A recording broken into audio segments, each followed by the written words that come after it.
Hello মিনাসান, কন্নিচুয়া। আমরা গত ক্লাসে লিসন 8-এর কিছু গ্রামার নিয়ে কথা বলেছিলাম। সেগুলো হচ্ছে ইআরজিটিভের সেন্স এবং না অ্যাডজেটিভের সেন্স। তো ইআরজিটিভের ক্ষেত্রে আমরা দেখেছি যে ইআরজিটিভের ক্ষেত্রে যেমন তাকাই দেশ থাকলে তাকাই দেশ হবে, এটার প্রেজেন্ট নেগেটিভ হবে তাকা কুনাই দেশ। দেন পাস্ট পজিটিভ হবে তাকা কাত্তা দেশ এবং পাস্ট নেগেটিভ হবে তাকা কুনা কাত্তা দেশ। আবার না অ্যাডজেটিভের ক্ষেত্রে সেটা হচ্ছে যে আপনার নর্মালি যে নাউন এবং ভার্বের ক্ষেত্রে পরিবর্তন হয় সেই পরিবর্তনটাই না অ্যাডজেটিভের ক্ষেত্রে হয়। যেমন না অ্যাডজেটিভের ক্ষেত্রে যদি বলি আমরা কিরেই দেশ, প্রেজেন্ট পজিটিভ। প্রেজেন্ট নেগেটিভ হচ্ছে কিরেই জারিমাসেন। পাস্ট পজিটিভ হচ্ছে কিরেই দেশটা। পাস্ট নেগেটিভ হচ্ছে কিরেই জারিমাসেন দেশটা। তো এবং আমরা আরেকটি রুলস দেখেছিলাম যে ইআরজিটিভ এর পর যদি কোনো নাউন বসে তাহলে ইআরজিটিভ এর পর সরাসরি নাউনটা বসানো যায়। তো আজকে আমরা দেখব না অ্যাডজেটিভ এর পর যদি নাউন বসে। তো না অ্যাডজেটিভ এর পরে নাউন বসলে সবসময় না অ্যাডজেটিভ এর পরে একটা না বসাতে হয় এক্সট্রা। যদি কখন না অ্যাডজেটিভ এর পর নাউন আসে তাহলে উক্ত না অ্যাডজেটিভ এর পর না এক্সট্রা ভাবে উল্লেখ করতে হবে।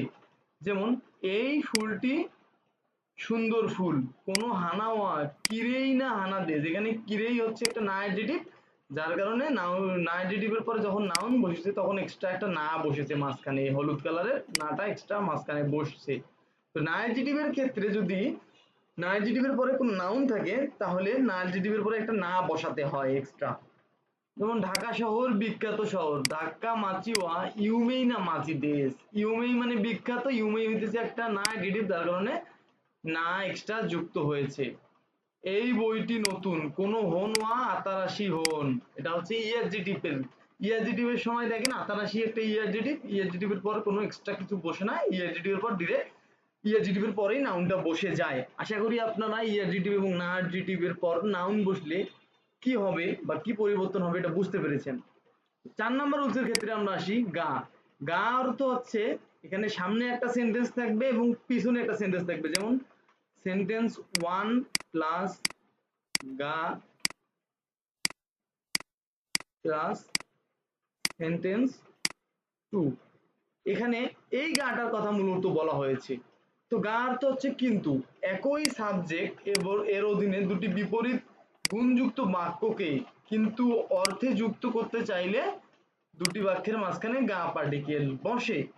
এখন আপনার একটা জিনিস বুঝতে হবে যে এখানে যে সেন্টেন্স 1 এবং সেন্টেন্স 2 বলা হয়েছে, এই সেন্টেন্স গুলো অবশ্যই প্রথম সেন্টেন্সটি যদি পজিটিভ হয় এবং সেকেন্ড সেন্টেন্সটি যদি নেগেটিভ হয় তাহলে মাঝখানে গা পার্টিকেল বসবে। আবার যদি প্রথম সেন্টেন্সটি পজিটিভ হয় সেকেন্ড সেন্টেন্সটি নেগেটিভ হয় সেক্ষেত্রেও গা বসবে। অর্থাৎ গা যখন যে সেন্টেন্সে বসবে হয়তো বা সামনের সেন্টেন্সটি পজিটিভ হবে, দেন পিছনে পরের সেন্টেন্সটি নেগেটিভ হবে, অথবা সামনের সেন্টেন্সটি নেগেটিভ হবে বা পিছনের সেন্টেন্সটি পজিটিভ হবে।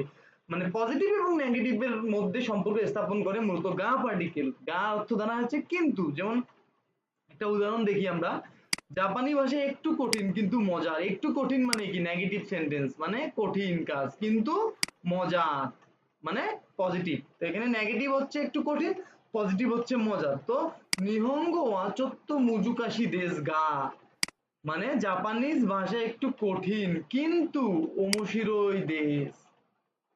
2 নম্বরটা দেখি, বিরিয়ানি সুস্বাদু কিন্তু দামি।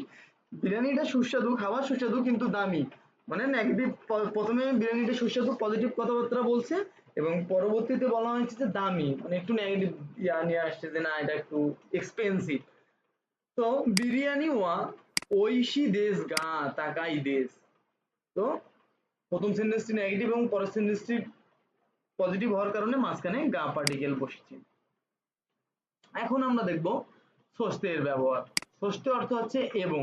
একই সাবজেক্টের অধীনে দুটি অনুকূল গুণযুক্ত বাক্যকে এবং অর্থে যুক্ত করতে চাইলে দুটি বাক্যের মধ্যে ষষ্ঠী পার্টিকেল বসে। ষষ্ঠী হচ্ছে এমনও গা, যেমন আমরা বললাম যে সামনের সেন্টেন্সটি হয়তো পজিটিভ হবে, সেকেন্ড সেন্টেন্সটি নেগেটিভ হবে, বা সামনের সেন্টেন্সটি নেগেটিভ হবে বা পিছনের সেন্টেন্সটি পজিটিভ হবে। কিন্তু ষষ্ঠের ক্ষেত্রে একটু ভিন্ন। ষষ্ঠের ক্ষেত্রে হলে সেন্টেন্স 1 প্লাস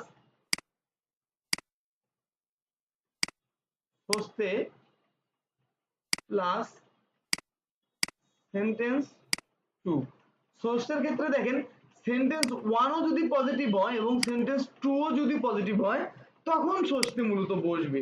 আবার সেন্টেন্স ওয়ানও যদি নেগেটিভ হয়, সেন্টেন্স টুও যদি নেগেটিভ হয় তখন ষষ্ঠে বসে। এই দুইটা কারণ থাকলে মূলত ষষ্ঠী ব্যবহৃত হয়, মানে দুইটা সেন্টেন্সই হয় পজিটিভ হবে দেন ষষ্ঠে বসবে, আদারওয়াইজ দুইটা সেন্টেন্সই নেগেটিভ হলে দেন ষষ্ঠে বসবে। যেমন জাপানিজ ভাষা সহজ এবং মজা, দুইটাই পজিটিভ সেন্টেন্স। নিহঙ্গো ওয়া কান্তান দেশ ষষ্ঠে ওমোশিরোই দেশ। বিরিয়ানি সুস্বাদু এবং সস্তা। বিরিয়ানি ওয়া ওমোশিরোই দেশ ষষ্ঠে ইয়াসুই দেশ। মানে দুইটা সেন্টেন্সই সেম ধরনের, হয় পজিটিভ নয়তো নেগেটিভ। আর গায়ের ক্ষেত্রে প্রথমটা নেগেটিভ হলে পরেরটা পজিটিভ, প্রথমটা পজিটিভ হলে পরেরটা নেগেটিভ। এবার আমরা আসি লাস্ট যে রুলসটি আছে সেটা হচ্ছে তোতেমো। তোতেমো মানে খুব। আমরা একটা জিনিস মনে রাখবো, তোতেমো যদি কোনো বাক্যে থাকে তাহলে বাক্যটি অলওয়েজ পজিটিভ হয়। যেমন তোতেমে যুক্ত সেন্টেন্স সবসময় অ্যাফার্মেটিভ হয়, যেটা আমি বললাম যে পজিটিভ হয়। টেন্স অনুযায়ী সেটা প্রেজেন্টও হতে পারে, পাস্টও হতে পারে। তো আজকের আবহাওয়া খুব ঠান্ডা। কিওনো তেনকি ওয়া তোতেমো সামুই দেশ। মানে আজকের আবহাওয়া খুব, তোতেমো মানে খুব, সামুই দেশ খুব ঠান্ডা। গতকালকের আবহাওয়া খুব ঠান্ডা ছিল। কিনোনো তেনকি ওয়া তোতেমো সামুকাত্তা দেশ। মানে গতকালের আবহাওয়া খুবই ঠান্ডা ছিল। মানে খুব যে মানে খুব কথাটা যে সেন্টেন্সে ব্যবহৃত হবে সেখানে তোতেমো ইউজ হবে, এবং তোতেমো থাকলে বাক্য অলওয়েজ পজিটিভ হবে। আশা করি আপনারা সবকিছু ক্লিয়ার ভাবে বুঝতে পেরেছেন। ষষ্ঠের ব্যবহার কিভাবে হবে, তোতেমো কিভাবে ব্যবহার হবে, গা কিভাবে ব্যবহার হবে, এবং নাইট্রেটিভ এবং ইংরেজিটির উপর নাউন থাকলে সেটা কিভাবে বসবে। তো আমরা আমাদের পেজে প্রতিদিন এভাবে N5 এর গ্রামারের সলিউশন ভিডিও বা N5 এর গ্রামার রিলেটেড ভিডিও প্রকাশ করি।